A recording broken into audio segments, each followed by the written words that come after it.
साथियों नमस्कार, मैं अजय चतुर्वेदी। आज आप लोगों को मैं मिलवाने जा रहा हूं। हमारे पास बैठे हुए हैं प्रख्यात समाजवादी सोच, समाजवादी विचारधारा के वरिष्ठ पत्रकार, जेपी आंदोलन से बहुत निकट से जुड़े हुए आदरणीय श्री कृष्णदेव नारायण राय जी। हम आपका अपने चैनल पर स्वागत करते हैं, अभिनंदन करते हैं। राय साहब, हम ये जानना चाहते हैं आपसे कि जो इस तरह इस समय राजनीतिक जो माहौल बना हुआ है पूरे देश का, खास तौर पर अगर आप बात करें कि सत्ता पक्ष और विपक्ष दोनों दो ध्रुवों में बहुत कट्टरता के साथ जुट गए हैं। साझा विपक्ष ने एक गठबंधन भी बनाया जिसका नाम इंडिया दिया गया। नतीजा उसका ये निकला कि सत्ता पक्ष लगातार उसके ऊपर हमलावर होने लगा कि इंडिया शब्द ही किसी राजनीतिक गठबंधन का नाम नहीं होना चाहिए। उन्होंने इससे भी आगे जाकर के जो अभी G20 सम्मेलन हुआ है उसमें राष्ट्रपति ने जो भोज दिया था, रात्रि भोज, उसमें इंडिया शब्द को ही हटा दिया गया और उसमें भारत का इस्तेमाल किया गया।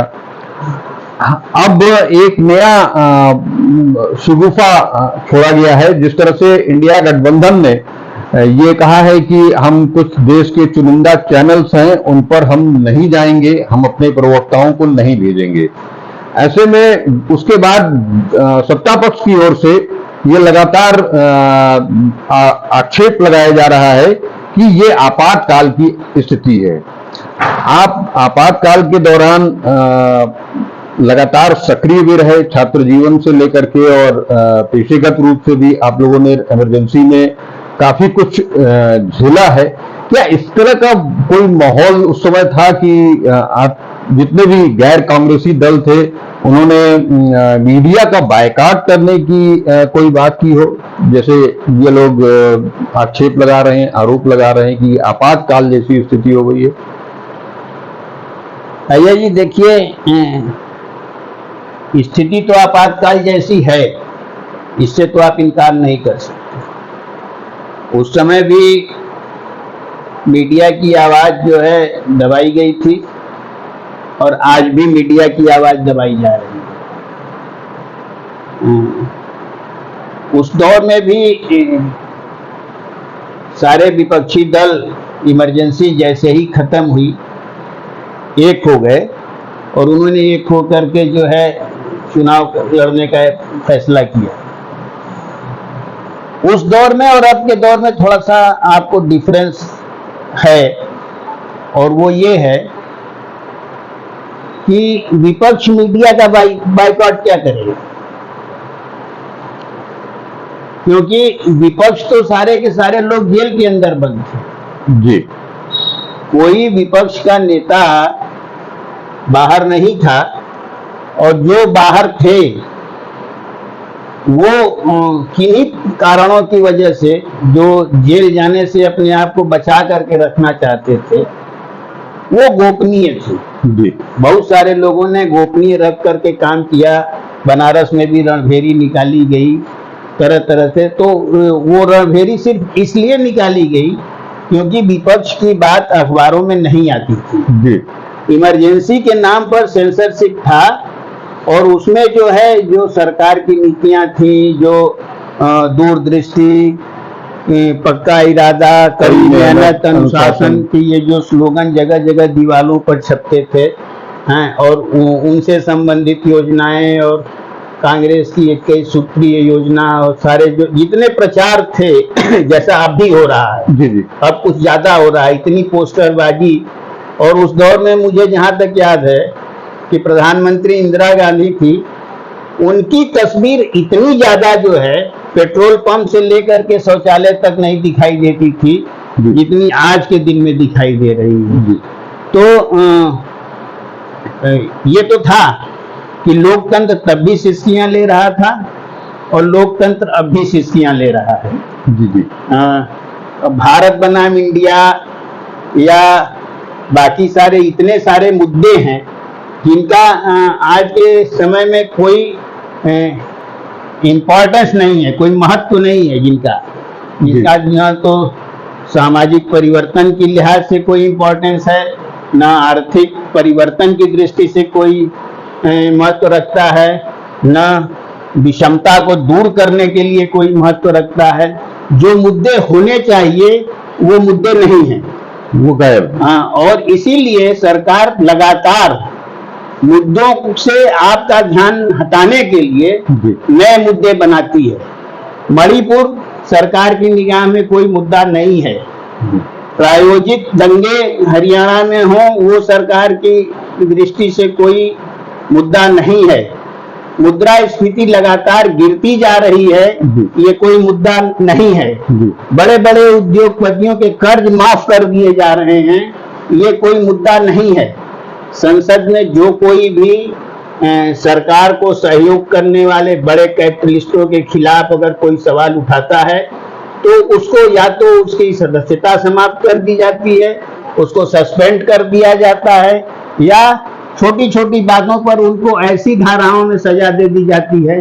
हम तो न्यायपालिका पर भी आज कह रहे हैं कि इमरजेंसी के समय में आप बात करते हैं, इमरजेंसी लगने का मूल वजह जो थी, जो हालांकि वो वजह थी नहीं है, उसमें बहुत सारी चीजें थे। अगर इंदिरा गांधी ने न्यायालय के सम्मान किया होता फैसले का, जा करके सुप्रीम कोर्ट में अपनी अपील की होती, बाकायदे लड़ी होती, और इमरजेंसी उन्होंने न लगा करके इस्तीफा दे करके चुनाव कराया होता, तो इंदिरा जी के राजनीतिक जीवन में जो एक काला दाग लगा है इमरजेंसी का, वो शायद न लगा होता।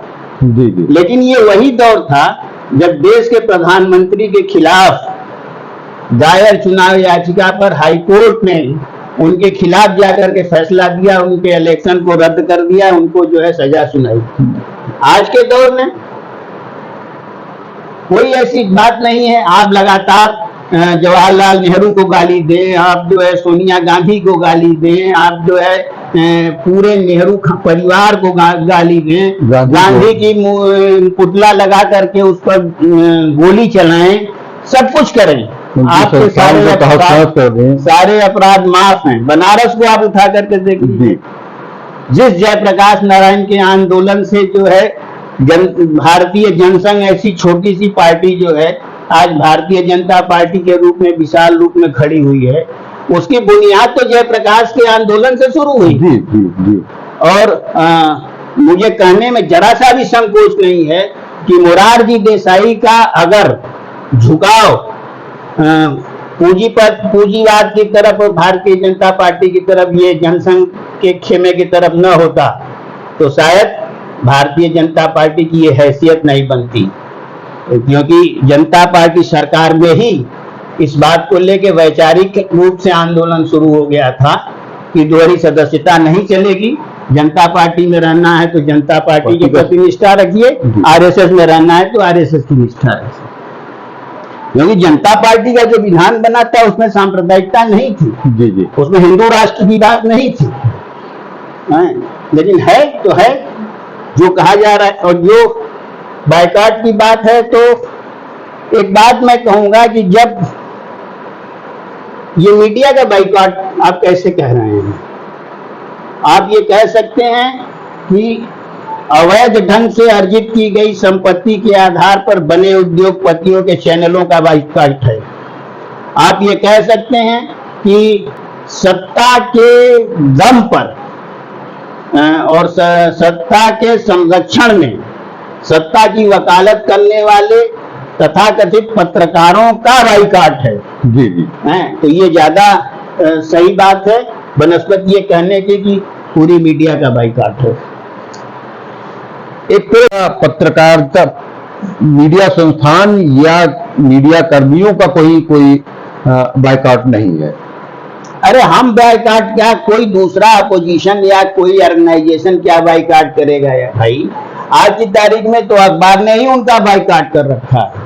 बहुत सारे अखबारों को उठा करके देख लीजिए, कौन अखबार है जो अपोजिशन की वाजिब सवालों को उठाता है। और अगर कोई आदमी कहीं से उठाता है तो उसको आप अर्बन नक्सली घोषित कर दीजिए, उसे आप पाकिस्तान का एजेंट घोषित कर दीजिए, उसको देशद्रोही घोषित कर दीजिए। हाँ, एक अखबार अगर खबर छापेगा तो 16 अखबार जो है शुरू हो जाएंगे कि कन्हैया कुमार ने जो है भारत के टुकड़े करने का नारा लगाया था जेएनयू में। अब उसकी जो है हर जगह यही सवाल, आज तक बड़े बेहयाई के साथ, जबकि सारी चीजें सामने आ चुकी हैं कि कन्हैया कुमार का उससे कोई लेना देना नहीं था, अब भी लोग उसको टुकड़े टुकड़े गैंग के नाम से बुलाते हैं। और एक सच्चाई ये है कि जब आप अनर्गल रूप से किसी एक विपक्ष को दबाने की कोशिश करिएगा तो उसकी ताकत मजबूत होगी। मतलब कुल लबोलबाब अगर देखा जाए तो ये जो कुछ भी इंडिया गठबंधन की तरफ से जो कदम उठाया गया है उसका इमरजेंसी से कोई लेना देना नहीं है, कोई मतलब ही नहीं है, उसकी तुलना की ही नहीं है, कोई मतलब नहीं है, कोई मतलब नहीं है। इमरजेंसी में विपक्ष जेल के अंदर था जी, चाहे वो राजनारायण हो, चाहे चौधरी चरण सिंह हो, चाहे अटल बिहारी वाजपेयी हो, चाहे लाल कृष्ण आडवाणी हो, चाहे चंद्रशेखर हो, मोहन धारिया हो, सारे नेता जो हैं अपोजिशन के, वो जेल के अंदर बनते। बिल्कुल ऐसे में उनके बाइकाट करने का कोई सवाल ही नहीं उठता था। ये क्या बाइकाट करने, और जो लोग बाद में जनता पार्टी के साथ जुड़े जी हैं वो लोग सत्ता में थे जी, जैसे जगजीवन राम वगैरह थे, हेमवती नंदन बहुगुणा थे, तो ये लोग सत्ता में थे तो सवाल ही नहीं उठता कि जो ये लोग सत्ता के खिलाफ कुछ बोलते। लेकिन जैसे इमरजेंसी हटी, चुनाव की घोषणा हुई, सारे के सारे लोग इस्तीफा दे करके जो है बाहर आए और सारे लोगों ने, सब अखबार ने भी इनको स्वीकार किया और इन लोगों ने भी अखबार को जो है अपना हथियार बनाया। और इसमें कोई दो राय नहीं है कि इमरजेंसी के खिलाफ बाद के दौर में माहौल तैयार करने में भी मीडिया की बहुत अच्छी भूमिका रही है। जी बिल्कुल। अच्छा, एक दूसरा सवाल जो इंडिया बनाम भारत लेकर शुरू किया गया है, इसके बारे में कुछ बताएंगे हमारे दर्शकों को? आप भी उसी सवाल को उठा रहे हैं जो गोदी मीठिया उठा रहे हैं जी। क्या सवाल है? कहाँ तक हमको बताइए। Make in India, startup India, Khelo India, ये सब नारा किसका है? साइनिंग इंडिया, ये सब नारा किसने दिया है? कांग्रेस ने दिया है? कभी नहीं। और जिस पर ये कहा जाता है कि हिंदुस्तान का नाम इंडिया रखा है जिस अंग्रेजों ने, उस अंग्रेजों के खिलाफ लड़ाई में ये भारतीय जनता पार्टी या आरएसएस के किसी एक आदमी का नाम बता दीजिए जिसने आंदोलन में हिस्सा लिया है, चाहे असहयोग आंदोलन हो, चाहे भारत छोड़ो आंदोलन हो, या किसी भी आंदोलन में। आप अगर शुरू कर दीजिए नेहरू बनाम पटेल, नेहरू बनाम सुभाष, गांधी बनाम सुभाष, तो आपके पास है, आपके पास जो है ये व्हाट्सएप यूनिवर्सिटी का इतिहास गढ़ने का एक माध्यम है, आप गढ़ते रहिए।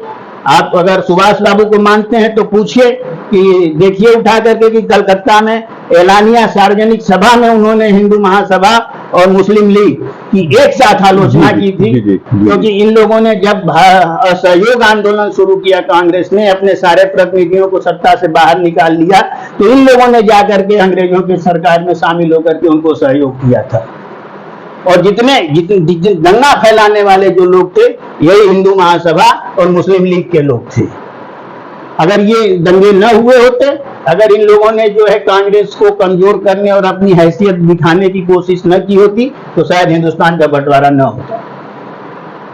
और आज आप पटेल की मूर्ति बना करके आप पटेल का कद नेहरू से बड़ा करना चाहते हैं।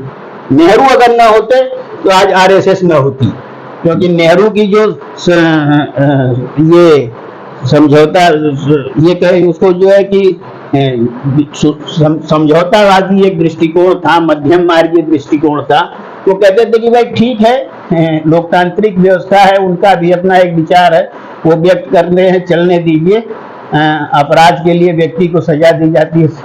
पटेल तो चाहते थे इन लोगों को उसी समय खत्म कर दिए, क्योंकि पटेल के उसमें आइडियोलॉजी में कहीं समझौता था ही नहीं।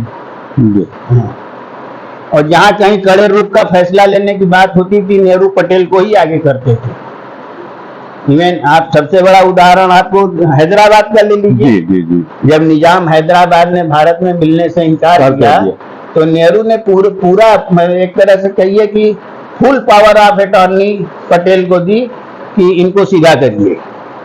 हाँ, और इतिहास में है सुंदरलाल जी को ये जिम्मेदारी दी गई थी कि जो भारी एकदम युद्ध जैसा माहौल हो गया था हैदराबाद में और काफी लोग मारे गए थे, तो असंतोष की स्थिति थी। तो उस असंतोष को शांत करने के लिए नेहरू ने एक जांच कमेटी बैठाई और सिंगल मैन जांच कमेटी थी, सुंदरलाल जी को लगाया था। सुंदरलाल जी चूंकि गांधीवादी थे एकदम, वो दूध का दूध पानी का पानी करता था। जो उन्होंने देखा जांचा परखा वो उन्होंने रिपोर्ट तैयार करके दे दी। दुर्योग ऐसा था कि वह रिपोर्ट लीक हो गई मीडिया में और नेहरू का मकसद यही था कि जो कुछ हुआ है उसको ठंडा करने के लिए, उस आक्रोश को ठंडा करने के लिए एक कमेटी लाई। वो उन्होंने सुंदरलाल जी से कहा कि आपको जांच की रिपोर्ट करके जो है संसद में देने को कहा गया था कि मीडिया में देने को कहा गया है। तो ये चीजें हैं कि पटेल कुर्सी पर बैठते थे तो आपको बहुत सारी तस्वीरें मिलेगी जिसमें अगर दिक्कत ये है कि आज उस जवाहरलाल नेहरू की वंश परंपरा से जुड़ा हुआ एक आदमी सक्रिय राजनीति में है जी।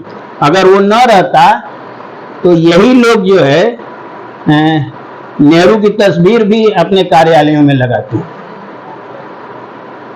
ठीक बात है। मैंने कहने का मतलब ये है, जो अभी हम लोग की बातचीत हुई है कि ये जो सत्ता पक्ष का आरोप विपक्ष पर है वो सिरे से उसको राय साहब ने खारिज किया है और इन्होंने जो उसके पीछे तर्क दिए हैं वो तर्क भी पूरी तरह से सही साबित होते हैं, क्योंकि कोई भी व्यक्ति किसी का बायकॉट तब करेगा जब वो स्वतंत्र होगा, वो किसी कारागार में बंद नहीं होगा। दूसरी चीज, संविधान को लेकर के, संवैधानिक स्थिति को लेकर के जो विवाद खड़ा किया गया है वो भी इसका कोई आधार नहीं है। इंडिया बनाम भारत का कोई मतलब नहीं है। संविधान की जो व्यवस्था है वो संवैधानिक व्यवस्था न तो किसी अंग्रेज के द्वारा दी गई है, न किसी विदेशी आक्रांता के द्वारा दी गई है। यानी ये पूरी तरह से जो मूलभूत सुविधाएं हैं जो नागरिकों को मिलनी चाहिए वो नहीं मिल रही हैं। जनता गरीबी से, बेरोजगारी से, भ्रष्टाचार से, कानून व्यवस्था से बुरी तरह से त्रस्त है। इसका कोई निराकरण नहीं निकल रहा है, जिसके चलते सत्ता पक्ष के लोग मिल करके विपक्ष को बदनाम करने के लिए और आम जन का मन भटकाने के लिए इस तरह की चीजों को लेकर के सामने आ रहे हैं। एकदम सही बात, एकदम सही बात। इन्हीं शब्दों के साथ हम आपसे आज्ञा लेते हैं। हम इस तरह की चर्चाओं में बराबर बने रहेंगे। आप लगातार हमारे साथ बने रहें। वीडियो को सब्सक्राइब करें, चैनल को सब्सक्राइब करें, वीडियो को लाइक करें और ज्यादा से ज्यादा शेयर करें। नमस्कार।